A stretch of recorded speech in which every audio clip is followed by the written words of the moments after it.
একসময় যে বাংলাদেশের বিরুদ্ধে কড়া বার্তা, সামরিক তৎপরতা, কূটনৈতিক চাপ দিয়েছিল, আর সেই দেশের নতুন সরকারকে খুশি করতে মরিয়া ভারত। ফোন, চিঠি, সফরের আমন্ত্রণ, ভিসা সহজ করা, বাস ট্রেন চলাচল স্বাভাবিক করার মতো নানা পদক্ষেপ দেখে মনে হচ্ছে প্রধানমন্ত্রী তারেক রহমানকে খুশি করতে আদা জল খেয়ে নেমেছে ভারত। যদিও তারেক রহমান হিসাবি পদক্ষেপ নিচ্ছেন। ডক্টর ইউনূসের বিদায়কে বড় অর্জন হিসেবে দেখছে ভারত, কিন্তু আসলে কি তাই? মোহাম্মদ ইউনূসের অধ্যায় কি আদৌ শেষ হয়েছে? যদি রাষ্ট্রপতি হয়ে তিনি ফিরে আসেন, তখন ভারত কি করবে?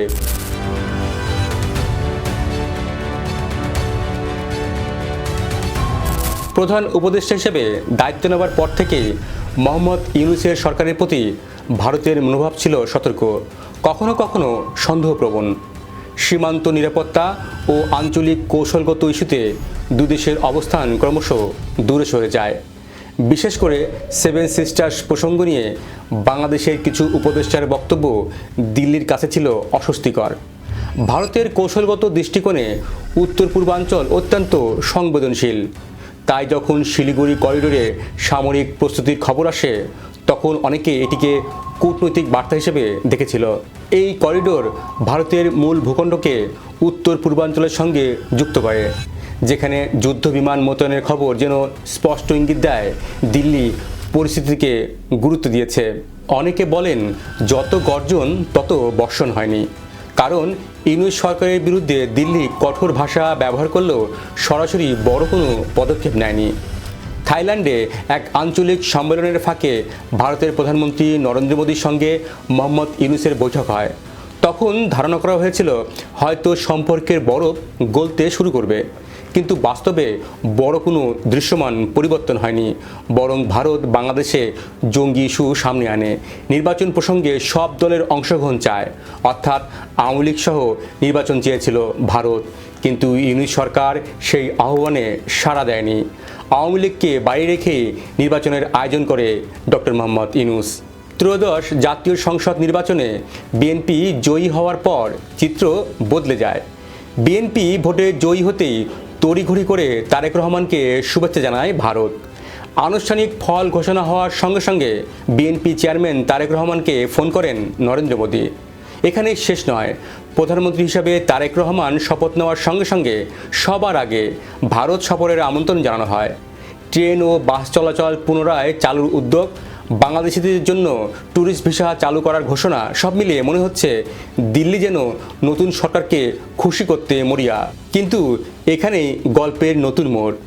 তারেক রহমান ভারতীয় আগ্রহে গদগদ হননি। নরেন্দ্র মোদীর চিঠি পাওয়ার 6 দিনেও বাংলাদেশের পক্ষ থেকে আনুষ্ঠানিকভাবে কিছুই জানানো হয়নি। পররাষ্ট্র মন্ত্রণালয়েও একই দৃশ্য দেখা গেছে। রোববার পররাষ্ট্রমন্ত্রী প্রথম বৈঠক করেন চীনের রাষ্ট্রদূতের সঙ্গে। একই সময়ে চীনা রাষ্ট্রদূত নতুন সরকারের পাশে থাকার ঘোষণা দেন। চীনের পর পররাষ্ট্রমন্ত্রীর সঙ্গে সাক্ষাৎ করার সুযোগ পান ঢাকায় নিযুক্ত ভারতীয় হাইকমিশনার প্রণয় ভার্মা। এ সময় ভারতীয় হাইকমিশনার বাংলাদেশের সঙ্গে বহুমুখী দ্বিপাক্ষীয় সম্পর্ককে শক্তিশালী করার ইচ্ছা প্রকাশ করেন। গত 18 মাস ধরে নানা ইস্যুতে ভারতের কঠোর অবস্থান ছিল দৃশ্যমান। সীমান্ত, নির্বাচন, নিরাপত্তা, সব জায়গায় একই চাপ। কিন্তু ইউনূস অধ্যায়ের অবসানের সঙ্গে সঙ্গে সম্পর্ক জোরদার করতে আগ্রহী ভারত। কিন্তু মোহাম্মদ ইউনূস কি আদৌ বিদায় নিয়েছে? গুরুত্বপূর্ণ পদে ফিরে আসার সুযোগ কি শেষ হয়ে গেছে? কারণ সর্বত্র আলোচনা চলছে আগামীতে ডক্টর ইউনূস রাষ্ট্রপতিও হতে পারেন। ডক্টর ইউনূসকে রাষ্ট্রপতি বানানোর জন্য কি বললেন তারেক রহমান? বর্তমান রাষ্ট্রপতি মোহাম্মদ শাহাবুদ্দিন যে বিদায় নিচ্ছেন, এটি প্রায় চূড়ান্ত। তার ইঙ্গিত পাওয়া গেছে 21শে ফেব্রুয়ারির প্রথম প্রহরে কেন্দ্রীয় শহীদ মিনারে। সাধারণত শহীদ মিনারে রাষ্ট্রপতিকে স্বাগত জানান প্রধানমন্ত্রী। এরপর রাষ্ট্রপতি প্রধানমন্ত্রী শহীদ বেদিতে যান। রাষ্ট্রপতি শ্রদ্ধা জানানোর পর শ্রদ্ধা জানান প্রধানমন্ত্রী। মহামান্য রাষ্ট্রপতিকে অভ্যর্থনা জানালেন ঢাকা বিশ্ববিদ্যালয়ের মাননীয় উপাচার্য অধ্যাপক ডক্টর নিয়াজ আহমেদ খান এবং মহান শহীদ দিবস ও আন্তর্জাতিক মাতৃভাষা দিবস উদযাপন কমিটির সমন্বয়কারী অধ্যাপক ডক্টর মোর্শেদ হাসান খান। কিন্তু এবার 7 মিনিটের মধ্যে রাষ্ট্রপতি শ্রদ্ধা জানিয়ে শহীদ মিনার এলাকা ত্যাগ করেন। তারপর সেখানে আসেন প্রধানমন্ত্রী তারেক রহমান, অর্থাৎ রাষ্ট্রপতিকে এড়িয়ে গেছেন প্রধানমন্ত্রী, যেমনটি গত বছর মোহাম্মদ ইউনূস করেছিলেন। এবারে নির্বাচনে বিএনপি সংখ্যাগরিষ্ঠতা পেয়েছে। বাংলাদেশের সংবিধান অনুযায়ী সংসদে সংখ্যাগরিষ্ঠতা থাকলে রাষ্ট্রপতি পরিবর্তন করা সম্ভব। বিএনপির সেই ক্ষমতা এখন রয়েছে। এর আগেও তারা এমনটি করেছিল। নিজ দলের নেতাকে রাষ্ট্রপতি বানিয়ে 7 মাসের মধ্যেই বিদায় করার রেকর্ড আছে বিএনপির। 2001 সালে সরকার গঠনের পর AQM বদরুদ্দোজা চৌধুরীকে রাষ্ট্রপতি করেছিল বিএনপি, কিন্তু 7 মাসের মধ্যেই পদত্যাগ করতে বাধ্য হন AQM বদরুদ্দোজা চৌধুরী। আর বর্তমান রাষ্ট্রপতি মোহাম্মদ শাহাবুদ্দিনকে মনোনয়ন দিয়েছিল আওয়ামী লীগ। সেই রাষ্ট্রপতিকে সরাতে বিএনপি দ্বিতীয়বার ভাববে না। তাহলে বিএনপি কাকে রাষ্ট্রপতি বানাতে পারে? আলোচনায় আছেন বিএনপির বেশ কয়েকজন জ্যেষ্ঠ নেতা, কিন্তু এসব নাম আলোচনায় আসার কোনো যৌক্তিক কারণ কেউ বলতে পারছে না।